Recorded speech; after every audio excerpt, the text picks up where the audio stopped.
হে ৰা ৰা ৰা ৰি ৰা ৰি ৰা ৰি ৰে ৰি ৰা ৰি ৰে ৰি দে দে।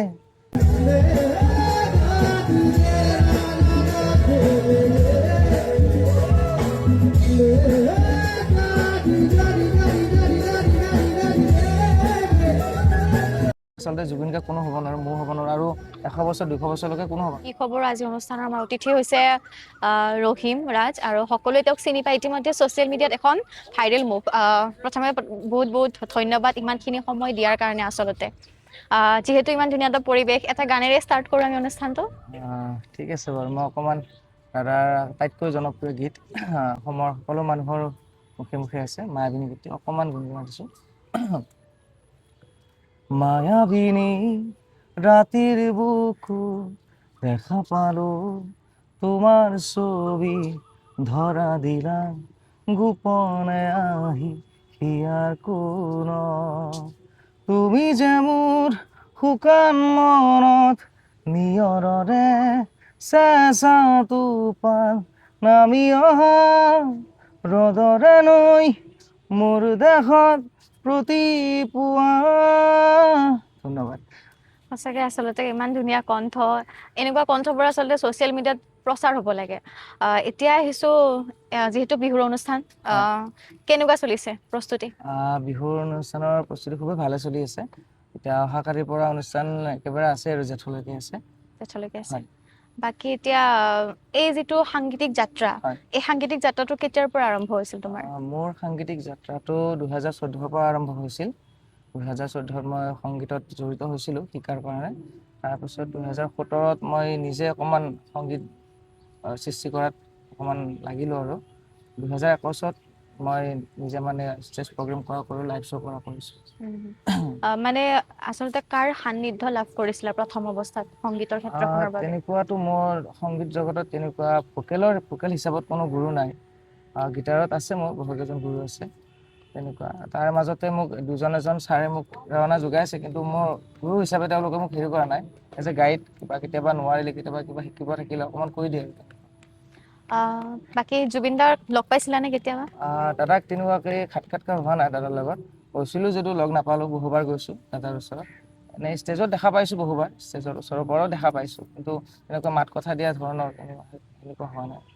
ইচ্ছা আছিল নে জুবিন দাক লগ পোৱাৰ এবাৰ? সেইটোতো ইচ্ছা বহুতৰে থাকে, এনেকুৱা বহুত আছিল, কিন্তু নাপালোঁ আৰু। বাকী তোমাৰ ঘৰটো ক'ত হয় তোমাৰ? মোৰ ঘৰ নলবাৰী জিলাৰ ঘগ্ৰাপাৰা অঞ্চলৰ কুন্দৰগাঁৱত হয়। আচলতে ইমান এখন ঠাইৰ পৰা ছ'চিয়েল মিডিয়াত যেতিয়া ভিডিঅ'টো দেখিছিলোঁ, সকলোৱে চাগে মানে ভাবিছিল যে, কোনোৱে চাগে ভাবা নাছিল যে এনেকুৱা এজন ল'ৰা ওলাই আহি পেলাই সামাজিক মাধ্যমত এটা আলোড়নৰ সৃষ্টি কৰিব। কেনেকুৱা অনুভৱ সেই যেতিয়া ভিডিঅ'টো প্ৰথম ভাইৰেল হৈছিল তোমাৰ? যেতিয়া ভিডিঅ'টো মই মানে এৰি দিছিলোঁ FB-ত, একদম ভবা নাছিলোঁ যে এইটো ভিডিঅ' ইমান মানে ভিউজ আহিব বা ৰাইজে ইমান মৰম দিব। তাৰপিছত ৰাইজে বহুতখিনি আঁকোৱালি লৈছে, বা ধৰি লওক মিডিয়া আপোনালোকৰ দৰে ইনফ্লুৱেঞ্চাৰ সকলেও বহুতখিনি ছাপোৰ্ট কৰিছে। তাৰপৰা বহুত ভাল লাগিছে, ৰাইজেও বহুত ধুনীয়া ধুনীয়া কমেণ্ট কৰি আছে, প্ৰেৰণা দিছে, বহুত ভাল লাগিছে। সেই হামিংটো অকণমান শুনাবা নেকি? হামিংটো এতিয়া অকণমান দিগদাৰে হয়, তথাপিও অকণমান, আমাৰ ৰাইজেতো চাব বিচাৰিব। অ'কে বাৰু, মানে ইয়াতে মানুহ বহুত আছে তো, এইটো হামিং অকণমান লাউডেষ্ট গাব লাগে। হে ৰা ৰা ৰা ৰি ৰা ৰি ৰা ৰি ৰে ৰি ৰা ৰি ৰে ৰি দে দে দে ৰা ৰি ৰে ৰা ৰা ৰা দে ৰে দে দে ৰা ৰি ৰা ৰি ৰা ৰি ৰা ৰি ৰা ৰি ৰা ৰি ৰা ৰি দে দে দে ৰা ৰি ৰে ৰা ৰা ৰা দে ৰে দে। এইটো হাৰ্মিং আচলতে নিজৰ মনৰ পৰা খুলি নাগালে ভাল নহয়। মই এতিয়া জোৰকৈ চিঞৰি দিব পৰা নাই, সেইকাৰণে অকণমান হৈছে। গম পাইছো। কিমান অনুশীলন কৰিলে আচলতে ইমান এটা ধুনীয়াকে ষ্টেজ পাৰফৰ্ম কৰাটো? আচলতে জুবিন দাৰ গান সহজতে কোনোৱে গাব নোৱাৰে।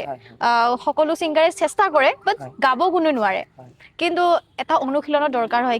কিমান মান সময় অনুশীলন কৰিছিলা আচলতে? তেনেকুৱা ধৰণৰ মোৰ তেনেকুৱা টাইম ধৰি বান্ধি লোৱা নাই মই। যেতিয়া মন যায় তেতিয়াই গাওঁ, তেনেকুৱা আৰু। ঘৰতে এটা সৰু ছেটআপ বনাই লৈছোঁ। ধৰি লওক ৰাতি 12টা বজাত ইচ্ছা গৈছে, 12টা বজাতো গান গাইছোঁ। পুৱা উঠি গান মন গৈছে, মই গাইছোঁ, তেনেকুৱা। এনে ইচ্ছা আছেনে এলবামসমূহত বা অসমীয়া ছবি জগতৰ গানসমূহত গান গাবৰ কাৰণে? ইচ্ছাটো আছে বাৰু, তেনেকুৱা নিজৰো কিছুমান সৃষ্টি কৰিব ইচ্ছা আছে, আৰু নিজৰ কিছুমান সৃষ্টি কৰি থৈছোঁ যদিও মানে এতিয়ালৈ মই তেনেকুৱা পাব্লিছ কৰিব পৰা নাই বা এৰি দিব পৰা নাই ৰাইজৰ ওচৰত। সেইটো ভৱিষ্যতে চাম আৰু কিবা কৰিব পাৰোঁ যদি। তোমাৰ এনে কোনোবা আদৰ্শ আছে নে সংগীত জগতৰ বাবে? সংগীত জগতৰ মোৰ আচলতে একদম মেইন আৰু আদৰ্শ হিচাপে মই জুবিন দাকে ফ'ল' কৰোঁ। তাৰপিছত আছে ভূপেন হাজৰিকাদেৱ আছে, কলাগুৰু বিষ্ণুপ্ৰসাদ ৰাভা আছে, তেনেকুৱাকৈ আছে, কিন্তু মই জুবিন দাক সকলোতকৈ বেছি ভাল পাওঁ জুবিন দাক। সঁচাকৈ আচলতে এনেকুৱা এজন শিল্পী আমাৰ মাজৰ পৰা নোহোৱা হৈ গৈছে, যিটো এটা সত্তা আছিল। আহ, এতিয়া আহিছো, তোমাৰ এনে ঘৰত পৰিয়াল মা দেউতা কোন কোন আছে? মোৰ ঘৰত মা দেউতা ভাইটি আৰু মই আছোঁ। আচ্ছা। বাকী গুৱাহাটীৰ যিটো এটা সংগীতৰ ক্ষেত্ৰখন, আচলতে আজিৰ সময়ত মই কওঁ যে এতিয়া যেতিয়া যিসমূহ ষ্টেজ পাৰফৰ্ম কৰে ছিংগাৰসমূহে, তেতিয়া আমি দেখো যে কোনোবা ক্ষেত্ৰত ফলোৱাৰ্ছ চাই বা কোনোবা ক্ষেত্ৰত সংগীত শিল্পীগৰাকীৰ ফেচটো চাই বা চেহেৰাটো চাই বুলি কয়। সেইটো ক্ষেত্ৰত যাৰ কাৰণে মানে নতুন যিখিনি প্ৰজন্ম আছে বা যিখিনি মানে ভাল গান গায় ছ'চিয়েল মিডিয়াত, তেওঁলোকক আচলতে আমাৰ অসমীয়া কোনোবাখিনিত পাহৰি গৈছে। অসমীয়া সত্তাটো আচলতে কোনোবাখিনিত নোহোৱা হৈ গৈছে। কি ক'বা সেইটোক লৈ পেলাই তুমি? সেইটো আচলতে মই ক'ব পৰা বৰ্তমান হোৱা নাই, কাৰণ যিহেতু মই এইবিলাক ক্ষেত্ৰত একেবাৰে নতুন। তথাপিও আমাৰ যিখিনি থলুৱা শিল্পী আছে তেওঁলোকক মঞ্চ দিব লাগে, সেইটো বিচাৰোঁ। ধৰি লওক আমাৰ যিখিনি বিহু কমিটি আছে, বাহিৰৰ আৰ্টিষ্টকো মাতক, সেইটো ক'ব লগা নাই, কিন্তু তাৰ আগতে আমাৰ যিখিনি থলুৱা শিল্পী আছে ধৰি লওক, সেইখিনিকো অকণমান চান্স দিলে ভাল হয়। কাৰণ তেওঁলোকৰো যিটো এটা ইচ্ছা থাকে বা নিজৰ যিটো প্ৰতিভা থাকে, সেইটো বিকাশ কৰিব পাৰে তেতিয়া। এতিয়া আমি দেখিছো যে মৰ্মিতা মিত্ৰ এগৰাকী সংগীত শিল্পী, তেওঁ কোনোবাখিনিত জুবিন গাৰ্গৰ গানসমূহ বিকৃত কৰিছে নেকি? তুমি কি বুলি ভাবা সেই যিটো ভিডিঅ'? আচলতে দাদাৰ যিখিনি গীত আছে, সেইখিনি গীত দাদাই যেনেকৈ গাইছে তেনেকৈ গালে ভাল। ইম্প্ৰোভাইজ কৰা মোৰ মতে ভাবোঁ তেনেকুৱা দৰকাৰ নাথাকে দাদাৰ গানসমূহত। তো ইম্প্ৰোভাইজ নিজামতে ইম্প্ৰোভাইজ বেছিকৈ নকৰিলে ভাল। অকণমান কেতিয়াবা ইম্প্ৰোভাইজ হৈ যায় নিজৰ মতে, এইটো ক'ব লগা একো নাই। কেতিয়াবা হয়তো দাদাই যিটো হাৰ্মিং কৰিছে বা যিটো দাদাই কাজ দিছে, সেইটো চবৰে নাহে, কাৰণ সকলোৱে জুবিন গাৰ্গ নহয়। তো নিজৰ মতে অকণমান সকলোৱে মিলাই লয় আৰু। কিন্তু একদম গানটোৰ মেইন যিটো এটা খুঁটি থাকে, সেই খুঁটিটোৰ পৰা যদি গুচি যোৱা তেতিয়া বেয়া হ'ব। সেইটোৱে। কেতিয়াবা অফাৰ পাইছানে সংগীতৰ ক্ষেত্ৰখনৰ পৰা, অসমীয়া সংগীত জগতৰ? হয়, এতিয়াতো মানে ফোন কৰিছে কিছু লোকে, এনেকুৱা এলবাম কৰিব মোৰ লগত বা তেনেকুৱা চিনেমাৰ কাৰণেও কৈছে। আৰু এতিয়া চাওঁ কি হয় আৰু ভৱিষ্যতে। এটা গীত শুনো, জুবিনদাৰ হওক, তুমি যাকে ভাল পোৱা। অ'কে বাৰু, এতিয়া কি গাওঁ মই ভাবি আছোঁ। একো নাই, গাই দিয়া। এন্ধাৰ হ'ব নোৱাৰোটো গাই দিম। এন্ধাৰ হ'ব নোৱাৰো, মুচি দিব নোখোজো আখি মেলা অতীত, কিদৰে পাহৰো। এন্ধাৰ হ'ব নোৱাৰো। অকণমান গাইছো, বেয়া নাপাব। একো নাই। এতিয়া যে যেতিয়া আমি কমেণ্ট ছেকশ্যনসমূহ চাওঁ, কেতিয়াবা কিছুমানে ভাল মন্তব্য কৰে বা কিছুমানে বেয়া মন্তব্য কৰে।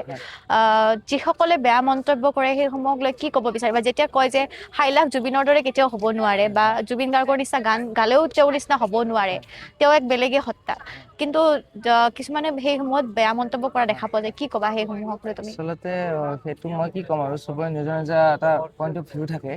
তো তেওঁলোকে কি বা ভাবি লৈছে সেইটো মই ক'ব নোৱাৰোঁ। আচলতে জুবিন গাৰ্গ কোনো হ'ব নোৱাৰোঁ, ময়ো হ'ব নোৱাৰোঁ, আৰু 100 বছৰ 200 বছৰলৈকে কোনো হ'ব নোৱাৰোঁ। তথাপিও জুবিনৰ যিখিনি ভাল গুণ আছে, জুবিনৰ যিখিনি গান আছে, সেইখিনি অকণমান অকণমান গাবলৈ চেষ্টা কৰিছোঁ। অকণমান সেয়াই আৰু ভাল লাগে, সেইকাৰণে গাইছোঁ, সেইখিনিয়ে আৰু। তাৰপিছতো যদি মানুহে কিবা বেয়া পাইছে, সেইটো আৰু মই ক'ব লগা বিশেষ নাভাবোঁ। তেওঁলোকৰ মতে পোৱা নাই, সেইকাৰণে হয়তো কিবা কৰিছে আৰু। এতিয়া আমি দেখো যে বহুত ডাঙৰ যেতিয়া ষ্টেজ পাৰফৰ্ম কৰা হয়, ষ্টেজ বনোৱা হয় বা বিহু অনুষ্ঠান পতা হয়, তেতিয়া চৰকাৰে কিছুমান অনুদান দিয়ে। কিন্তু যিসমূহ সৰু অনুষ্ঠান আছে, সেইসমূহৰ বাবে চৰকাৰে কোনো ধৰণৰ মাননি নিদিয়ে। এইসমূহক লৈ তুমি কি ক'ব বিচাৰিবা?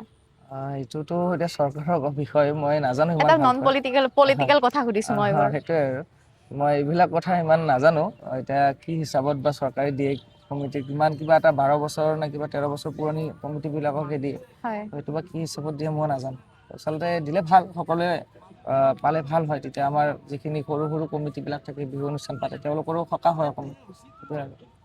ঠিক আছে, আমি অনুষ্ঠানটো সামৰিম, তাৰ আগত এটা গীত শুনো। ঠিক আছে, এইবাৰ মই জুবিনদাৰ শেহতীয়া বোলছবিখনৰ জোনজুৰি শীৰ্ষক গীতটি গাইছোঁ, মই সুৰপ্ৰিয় গীত। অকমান দীঘলকে গাই দিবা।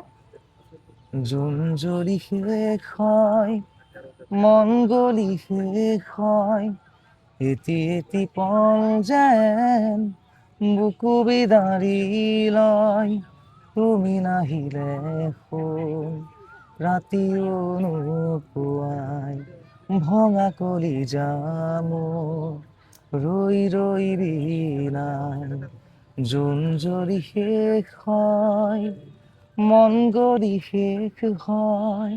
শুনাম। অনুষ্ঠানটো সামৰাৰ আগতে মই তোমাক এটা প্ৰশ্ন সুধো, মা দেউতাৰ কেনেকুৱা ছাপোৰ্ট তোমাক লৈ? প্ৰথমতে এইবিলাক ক্ষেত্ৰত সিমান ছাপোৰ্ট নাছিলে, কাৰণ আজিকালি জানেই মিউজিক ক্ষেত্ৰত ইমান এটা ধৰি লওক আগবাঢ়ি যোৱাটো ইমান সহজ নহয়। কিন্তু এতিয়া যিহেতু অকণমান মানুহে চিনি পায় আজি 2-4 বছৰৰ পৰা, এতিয়া ছাপোৰ্ট কৰে বাৰু। তেওঁলোকেও যিকোনো কামত যাব খুজিলে যাব দিয়ে। আগতে তেনেকুৱা অকণমান ধৰি লওক ক'ৰবাত যাব খুজিলে অকণমান বাধা কৰিছিলে, নালাগে এইবিলাক কৰিনো কি হ'ব আৰু তেনেকৈ কৰি নিজে ভালকৈ পঢ়ৰ, কিবা এটা চাকৰি কৰ, তেনেকুৱা টাইপৰ আছিলে। এতিয়া বাৰু তেনেকুৱা নকয়, হ'লেও চাকৰিটোৰ কথা কৈ থাকে, চাকৰি এটা লাগে তেনেকুৱা। সংগীতৰ বাহিৰে কিবা বেলেগ কৰা নে আৰু? এতিয়া মই আমাৰ ঘৰতে এটা জেজেমৰ এটা পানী যোগান আঁচনি আছে, মই তাত বৰ্তমান কৰ্মৰত অৱস্থাত আছোঁ। সংগীতো চলাই আছোঁ, তেনেকুৱা দুটাই চলাই আছোঁ। দুটা মেইনটেইন হৈ যায়? হৈ যায়, ঘৰৰ মানুহো লাগি দিয়ে অকণমান তেনেকুৱা। জীৱনত কিবা ভাল এটা তোমাৰ ইনচিডেণ্ট তোমাৰ জীৱনত ঘটি যোৱা, বা তোমাৰ জীৱনত ঘটি যোৱা এটা বেয়া ইনচিডেণ্টৰ কথা কি ক'ব বিচাৰিবা নেকি? ভাল ইনচিডেণ্ট বুলি ক'লে মই এবাৰ জুবিন দাক মানে হঠাতে লগ পাইছিলোঁ। মই ভবা নাছিলোঁ জুবিন দাক তেনেকৈ লগ পাম বুলি। এখন চাংচাৰি অনুষ্ঠানত জুবিন দাৰ অনুষ্ঠান আছিল, থাকিলে তাৰ আগতে আমাক এটা শ্ব' কৰিব মাতিছিল সৰুকৈ। কিন্তু হঠাতে জুবিন দা আহি গ'ল, আমি শ্ব' কৰি আছোঁ, তেতিয়া মানে জুবিন দা একদম ফ্ৰণ্টৰ পৰা পাইছোঁ, সেইদিনা ৰিয়েল লাইফত দেখা পাইছোঁ। যদি চবৰ পৰা একদম ৰিয়েল লাইফত দেখা পাইছোঁ, একদম মুখৰ পৰা, তেতিয়া ভাল লাগিছিলে আৰু। সেইটো মানে জীৱনৰ এটা বেষ্ট মমেণ্ট আৰু। বেয়া ইনচিডেণ্ট কিবা আছেনে? বেয়া ইনচিডেণ্ট বুলি ক'লে বহুতেই থাকে, তাৰ ভিতৰত মোৰ দেউতাৰ যেতিয়া অসুখ হয়, সেইখিনি সময়ত মই খুবেই অকলশৰীয়া আছিলোঁ ঘৰৰ। মই ডাঙৰ যিহেতু, মই গোটেইখিনি দায়িত্ব ল'ব লাগে, পইচা পাতিৰ পৰা হাৰ্টৰ কিবা চাৰ্জাৰী কৰিব লগা হৈছিল, টকা পইচাৰ পৰা বহুখিনি অসুবিধা হৈছিল সেইখিনি সময়ত। ঠিক আছে, আমি ইমান ধুনীয়াকৈ গোটেই জীৱনৰ আচলতে থুল-মূল সময় যদিও কম, ইমান ধুনীয়াকৈ গোটেইখিনি বস্তু সামৰি পেলাই কৈছা, তাৰ কাৰণে বহুত বহুত ধন্যবাদ। ইমান দূৰৰ পৰা আচলতে আহিছা, নলবাৰীৰ পৰা আহিছা। আচলতে মই বহুত দিন মানে আজি 2 দিন আগত কণ্টেক্ট কৰিছিলোঁ এই ইণ্টাৰভিউটোৰ কাৰণে। ইমানখিনি সময় দিছে নলবাৰীৰ পৰা আহি পেলাই, তাৰ কাৰণে অশেষ ধন্যবাদ। আৰু কণ্ঠটো আৰু আগুৱাই যাওক, জনতাই আৰু সহায় কৰক, ৰাইজে, অসমবাসী ৰাইজে, তাৰ কামনা থাকিল। ধন্যবাদ।